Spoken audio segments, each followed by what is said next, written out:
सचिन के प्यार में आई हूं, ये वहां झूठा साबित हो गया सही जब इसके इलीगल फ्रेंड की तस्वीरें इसके साथ वायरल हो गई। जो इसका इलीगल फ्रेंड था उसके साथ जो इसकी तस्वीरें वायरल हुई, उससे ये पता चल गया कि सचिन का और इसका प्यार सच्चा नहीं था। सही बात है बिल्कुल। ये तो पहले भी गुलाम हैदर वहां सऊदी अरब चला गया, ये पहले भी इलीगल रिलेशन में गुलाम हैदर के साथ धोखा करती आई है, इलीगल रिलेशन में लोगों के साथ रही है और गुलाम हैदर की पीठ में छुरा गोपती रही है, धोखा कर चुकी है। अगर सचिन का सच्चा प्यार था तो फिर ये इलीगल रिलेशन में उस व्यक्ति के साथ क्यों रह रही थी? मुझे इस बात का जवाब देश की जनता से चाहिए। कैसे मेरे सभी प्यारे बहन भाइयों, आशा करती हूँ आप सब अच्छे होंगे। आज मैं फिर से हाजिर एक नई वीडियो के साथ। आज हम बात करेंगे कि ये जो पूल में नहाने गई थी महिला, उसके बारे में।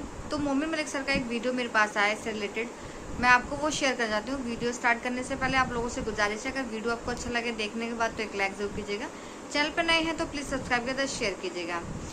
पूल में नहाने में वैसे तो ये कहते हैं सनातन है, हम सभ्यता से रहते हैं, हम ऐसे करते हैं वैसे करते हैं, पर यहाँ देखिए, यहाँ कोई सनातन नहीं है, कोई कुछ नहीं है। बस एक चीज़ है कि अगर ये ट्रेंड महिला नहीं है तो आपने, मैं वीडियो क्लिप तो नहीं लगाया मैंने, ट्रेंड महिला नहीं है तो आप इसके चैनल पर जाके देखिएगा वीडियो में किस तरह से ये उसमें स्विमिंग कर रही है, क्योंकि हर कोई लेडीज स्विमिंग नहीं कर पाता है, लेकिन ये ट्रेंड है और हर चीज़ में बहुत परफेक्ट है। और देखिए ये जंप किस तरह से लगाती है और किस तरह से तैर के आती है सचिन के साथ। तो ये महिला बहुत ट्रेंड है, स्विमिंग कर रही है, तो आम बंदी नहीं है, बहुत दिमाग से होशियार है, सब चीज़ में है।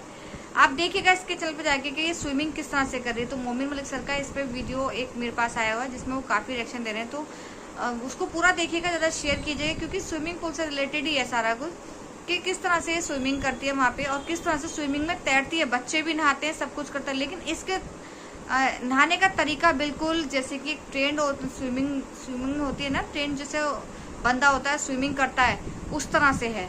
तो ये कहीं से सीधी नहीं है, कहीं से बहुत दिमाग का तेज है। इसे कौन सपोर्ट करता है हम भी नहीं समझ पा रहे हैं। तो वक्त ज़ाया ना करते हैं, मैं आपको एक वीडियो क्लिप दिखाती हूँ, देखिएगा। और आपकी क्या राय है उस वीडियो को सुनने के बाद तो मुझे कमेंट्स बॉक्स में ज़रूर बताइएगा, और आप क्या कहना चाहेंगे इस बारे में ये भी मुझे बताइएगा। तो आइए स्टार्ट करते हैं वीडियो। सचिन के प्यार में आई हूं, ये वहां झूठा साबित हो गया सही जब इसके इलीगल फ्रेंड की तस्वीरें इसके साथ वायरल हो गई। जो इसका इलीगल फ्रेंड था उसके साथ जो इसकी तस्वीरें वायरल हुई, उससे यह पता चल गया कि सचिन का और इसका प्यार सच्चा नहीं था। सही बात है बिल्कुल। ये तो पहले भी गुलाम हैदर वहां सऊदी अरब चला गया, ये पहले भी इलीगल रिलेशन में गुलाम हैदर के साथ धोखा करती आई है, इलीगल रिलेशन में लोगों के साथ रही है और गुलाम हैदर की पीठ में छुरा गोपती रही है, धोखा कर चुकी है। अगर सचिन का सच्चा प्यार था तो फिर ये इलीगल रिलेशन में उस व्यक्ति के साथ क्यों रह रही थी? मुझे इस बात का जवाब देश की जनता से चाहिए। इसका मतलब सचिन का प्यार कोई सच्चा प्यार नहीं, सिर्फ दिखावा है, सिर्फ सचिन को ये यूज कर रही है। इसको भारत में एक ऐसे व्यक्ति की तलाश थी जो ज्यादा खूबसूरत ना हो, जो इसके कहे के मुताबिक चले, जो इसको शेल्टर दे सके, जो भारत में इसको पनाह दे सके, ताकि वक्त आने पे जब ये भारत में जम जाए, वक्त आने पे उस व्यक्ति के को लात मार के ये किसी और व्यक्ति के साथ, या जो इसका मकसद है उस मकसद को ये पूरा कर सके और खुद सेल्फ स्टैंड हो जाए। सही बात। इसको ऐसे व्यक्ति की तलाश थी। वरना आप देखिए उम्र में भी कितना फर्क है, सचिन की उम्र में और सीमा की उम्र में कितना फर्क है, रंग रूप में भी फर्क है, बातचीत का तरीका भी है, और दारू पी करके ऐसा सुनने में आया है कि वो इसको बढ़िया तरह डोज भी देता है। तो आप देखिए ना ये सब क्यों है? बिल्कुल सही। अगर सचिन से सच्चा प्यार था तो सचिन इसको मारता क्यों है? क्योंकि ये भारत में रहते हुए भी अपने पाकिस्तान के जो इसके इलीगल रिलेशन के लोग थे उनसे इसने बात की है, वो चैट भी वायरल हुई है। सही बात है।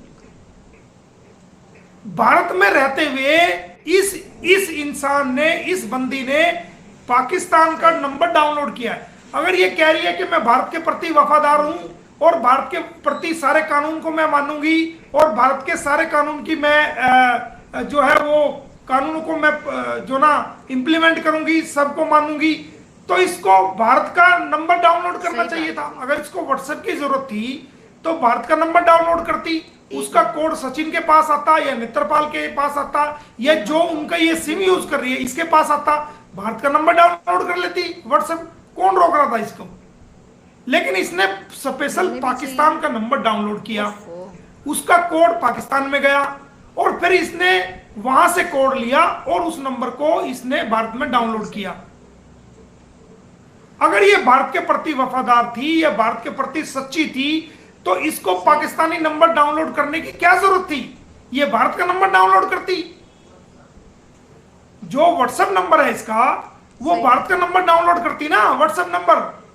पाकिस्तान का क्यों इसने व्हाट्सएप नंबर डाउनलोड किया? तो ये सब बातें सही अगर बारीकी से हम सोचे समझें बिल्कुल तो इसमें हमें बहुत ज्यादा संदेह है और हमें लगता है कि ये भारत की आंतरिक सुरक्षा के लिए बहुत बड़ा खतरा है और इसको जेल में डाला जाना, इसको खुले में छोड़ना बहुत बड़ी ना केवल हमारी एजेंसीज की नाकामयाबी होगी बल्कि हमारी सरकार का भी मैं विफलता कहूंगा कि अगर इसको जेल में नहीं डाला जाता तो यह हमारे सरकार की भी बहुत बड़ी विफलता होगी। अगर कोई नुकसान, कोई ऐसा कांड भारत में हो जाता है, कोई ऐसा परमात्मा ना करे कोई ऐसा हादसा हो जाता है तो उसका कौन जिम्मेदार होगा? क्योंकि ये महिला भारत में रहते हुए कहीं से भी कोई भी डॉक्यूमेंट मंगा सकती है और कोई भी डॉक्यूमेंट भेज सकती है।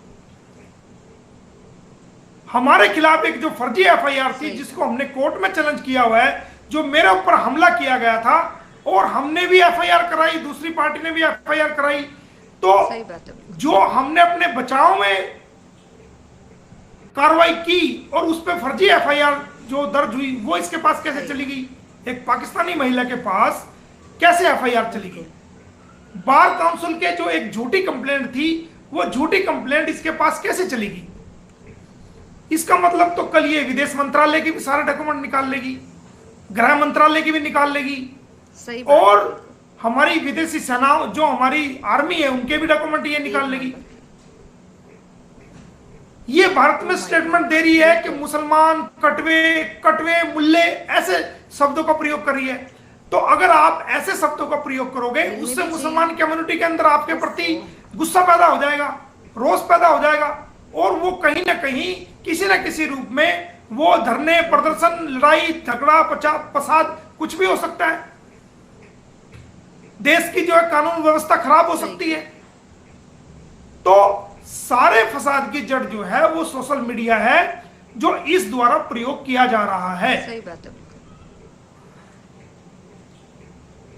अगर आप इलीगल तरीके से भारत में आई थी तो आप पकड़ी भी गई, एफआईआर भी दर्ज हुई, केस भी दर्ज हुआ, तो आप अगर सच्चा प्यार था तो आपको चुपचाप कान दबा करके सचिन के घर रहना चाहिए था और सचिन को यह कहना चाहिए था कि देखिए मैं आपके प्यार में आई हूं, घर बार छोड़ के आई हूं, सब कुछ मैं हैदर का तबाह और बर्बाद करके आई हूं और मैं कोई सोशल मीडिया प्रयोग नहीं करूंगी, मैं कोई फिल्म नहीं बनाऊंगी, कोई नाच गाना करके पब्लिक को मैं नहीं दिखाऊंगी, भारत की संस्कृति को खराब नहीं करूंगी।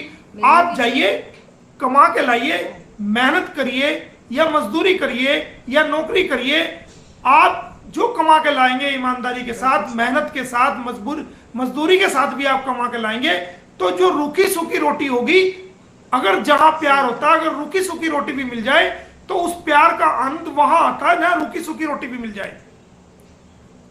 नमक के साथ आदमी रोटी खा ले, प्याज के साथ आदमी रोटी खा ले, वहां होता है सच्चा प्यार। इसको कमाने के लिए भेजना चाहिए था।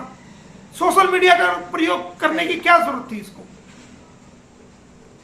और ये कहती है मैं यूट्यूब से कमाई कर रही हूं और इस कमाई के लिए मैं जो है वो ये ब्लॉग्स बना रही हूं और लाइव आती हूं। तो जो भारतीय कानून है, विदेशी अधिनियम 1946, उसकी सेक्शन 9 और 10 पढ़ लेना, तेरा वकील भाई भी पढ़ लेगा और आप भी किसी एक नंबर से पढ़वा लेना और नेट पे निकाल लेना कि क्या कहता है। Oh my God. Section 9, section 10, section Pakistani नागरिक भारत में कोई व्यापार नहीं कर सकता, कोई नौकरी नहीं कर सकता और कोई ऐसा इनकम का कोई भी काम नहीं कर सकता जब तक के भारत सरकार की परमिशन ना हो। नौकरी तो कर ही नहीं सकता, पैसा कमाने का कोई कार्य नहीं कर सकता जब तक वो भारत सरकार से परमिशन ना ले ले।